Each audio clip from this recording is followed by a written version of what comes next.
Oke, jadi pertama-tama saya akan memperkenalkan diri saya terlebih dahulu. Nama saya Aurora Ago, saya dari kelas 11 UPW nomor absen 4. Nah, di kesempatan kali ini saya ingin membagikan informasi mengenai objek wisata.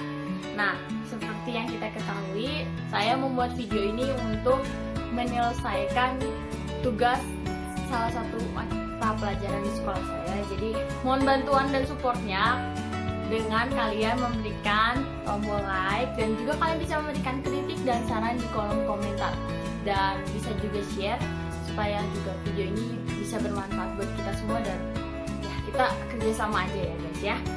Oke, di sini saya akan memberikan informasi mengenai objek wisata Goa Pindul. Nah, Goa Pindul ini adalah salah satu tempat wisata di Yogyakarta. Jadi kita ketahui mungkin masih ada yang kayak baru-baru dengar tentang Goa Pindul atau masih kayak udah pernah ngunjungin malahan. Jadi saya akan memberikan informasi dan pengalaman saya yang pernah saya alami saat mengunjungi di objek wisata Goa Pindul ini ya. Nah, Goa Pindul ini adalah gua yang memiliki aliran sungai bawah tanah yang berwarna kehijauan. Jadi gua ini juga terletak di Desa Gelaran 1, Kelurahan Beji Harjo, Kecamatan Karangmojo, Kabupaten Gunung Kidul, Yogyakarta. Jadi kalau misalnya posisi kita ada di kota Yogyakarta, untuk menuju Goa Pindul ini kita bisa memakan jarak sekitar 7 km. Jadi lumayan cukup jauh juga. Waktu saya ke sana juga lumayan cukup jauh. Dan Goa ini juga memiliki panjang sekitar 350 meter dan lebar 5-12 meter. Jadi bisa kita kira-kira aja panjang dan lebarnya. Nah, lalu di Goa Pindul kita bisa menikmati keindahan dengan 3 zona. Jadi di Goa Pindul ini menyajikan 3 zona keindahan. Yang pertama itu ada zona terang, yang kedua zona remang, dan yang ketiga adalah zona gelap. Nah, kenapa kita bilang zona terang?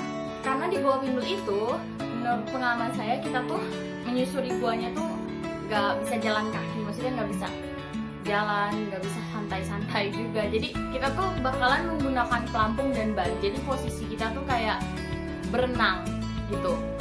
Dan untuk di zona terang itu, jadi sebelum kita masuk ke gua, jadi itu kita masih kayak di luar itu, masih ada banyak pohon-pohonan. Dan lalu di zona remang-remang, kita bakalan lebih masuk lagi ke dalam gua, dan itu sudah lumayan mulai gelap karena kan cahayanya dari luar ya. Dan lalu kita masuk ke zona gelap. Untuk zona gelap itu bener-bener nggak ada cahaya sama sekali. Jadi kita udah bener-bener masuk ke dalam mulut gua. Jadi paling cahaya dari salah satu tour guide lokal yang akan memandu kita gitu. Jadi ya. Lalu di Goa Pindul juga kita dapat menemukan stalaktit yang menyatu dengan skala alami, sehingga Goa Pindul ini tampak seperti pilar dengan ukuran lebar. Nah, untuk sekedar informasi, Goa Pindul ini sudah masuk peringkat keempat yang memiliki stalaktit terbesar di dunia. Jadi pasti kita ketahui ya kalau udah peringkat 4 sedunia itu cukup. Jadi sekarang kita akan masuk ke sejarah Goa Pindul.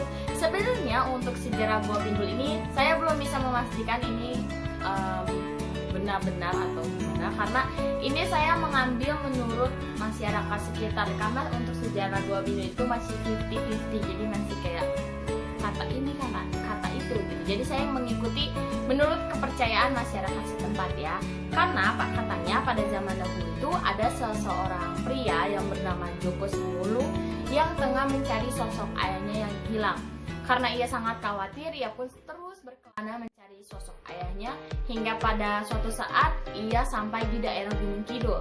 Nah, lalu ia pun menyusuri gua yang sekarang sedang saya ceritakan, yaitu Goa Pindul ini. Dan tiba-tiba itu kepalanya dia tuh kayak terbentur, atau bahasa kita tuh kejedot. Nah, dari situ menurut bahasa Jawa itu namanya pipi kebendul, atau bisa kita simpulkan kalau bahasa Indonesia itu terbentur atau kejedot. Jadi makanya dari itu gua ini dibilang Goa Pindul. Nah, sebenarnya Goa Pindul ini sebelum menjadi tempat wisata itu hanya digunakan sebagai kegiatan rumah tangga, misalnya mencuci, memancing, kayak gitu doang. Dan akhirnya ada mahasiswa yang melakukan penelitian ke gua ini karena ada suatu tugas kuliahnya. Ia pun cukup takjub dengan keindahan Gua Pindul ini, dan akhirnya pada tahun 2010 pemerintah menetapkan Gua Pindul ini sebagai objek wisata di daerah Gunung Kidul. Jadi cukup singkat juga sejarahnya ya. Nah, sekarang kita akan masuk ke mitos di Gua Pindul ini, karena pasti ya setiap objek wisata itu ada mitos-mitos ya. Karena saya juga kadang kalau misalnya ke tempat wisata tuh kayak saya nanya, ini mitosnya apa ya? Karena pasti wisatawan juga pasti nanya-nanya, ini mitosnya di sini apa gitu. Nah, untuk mitos yang saya sampaikan ini nggak serem atau mungkin kayak kalian takutnya kayak creepy gitu, nggak. Nah, mitos ini cukup membahagiakan gitu, maksudnya cukup menggembirakan, karena di dalam Gua Pindul itu ada 2 mitos. Yang pertama saya ngalamin sendiri ya. Jadi saat itu nanti tour guide lokalnya bakalan kasih informasi mengenai Gua Pindul, dan mereka juga bilang kalau di situ jika kita terkena tetesan stalagmit, tetesan air dari stalagmit, jadi itu di tengah, jadi ada di tengah gua, dan itu hanya untuk wanita atau perempuan ya. Nah, kalau misalnya kita terkena itu dikatakan bahwa paras kita atau wajah kita akan lebih terlihat cantik dan lebih awet muda. Jadi di situ ya mitosnya cukup membuat kita menarik juga, dan waktu itu juga saya ngalamin pengalaman saya. Jadi itu nanti tour guide lokalnya juga akan memberikan informasi seperti yang saya bilang, dan di situ saya diarahin ke tetesan air dari stalagmit itu, dan itu waktu itu saya terkena di sini, dan ya cukup menarik juga gitu. Dan yang kedua, untuk mitos untuk pria atau laki-laki. Nah, jika mereka memegang salah satu batu besar yang ada di dalam gua itu, mereka akan lebih perkasa atau lebih kuat.